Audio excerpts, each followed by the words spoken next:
Les marques sont devenues des médias par la force des choses. C'est-à-dire qu'à partir du moment où elles investissent les réseaux sociaux, on parle principalement de Facebook, mais un petit peu des autres également, et qu'elles atteignent 500 000 fans, 1 million de fans, voire 2 millions de fans pour certaines, elles ont des interactions avec ces fans-là.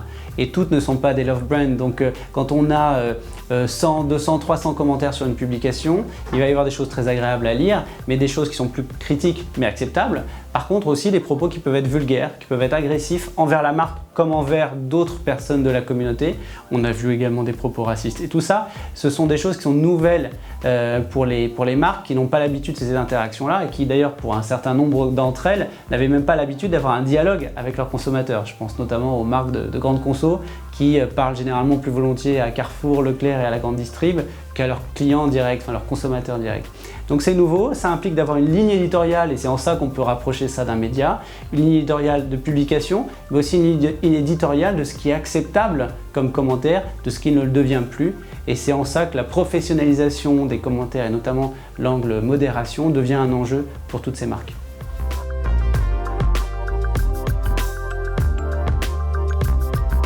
Bon, on nous pose souvent la question pourquoi c'est pas fait par le community manager et est-ce que ça serait pas quelque chose qui devrait être internalisé de toute façon par la marque.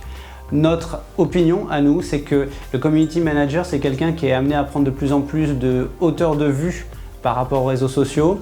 On sait que la hiérarchie est de plus en plus impliquée par rapport aux réseaux sociaux. Ça crée un appel d'air.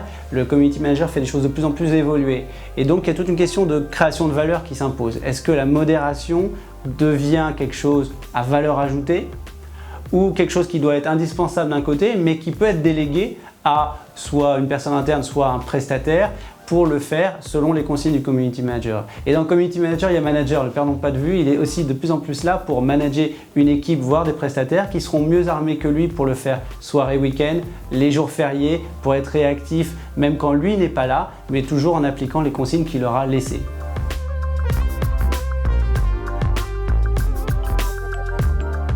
La technologie, c'est un autre sujet qui justifie que l'on externalise la modération.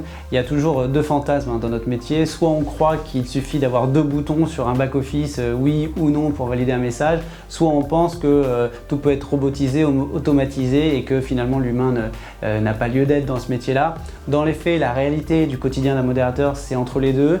Et la technologie aide à récupérer les messages en provenance de tous les réseaux sociaux pour les agréger au même endroit et avoir des statistiques consolidées. Mais elle aide aussi le modérateur à prendre le bon verdict en donnant des scores sur des individus à risque, en priorisant certains messages plutôt que d'autres. Donc c'est toute une mixité entre la compétence du modérateur et les bons outils qui fait qu'on arrive à une modération de qualité.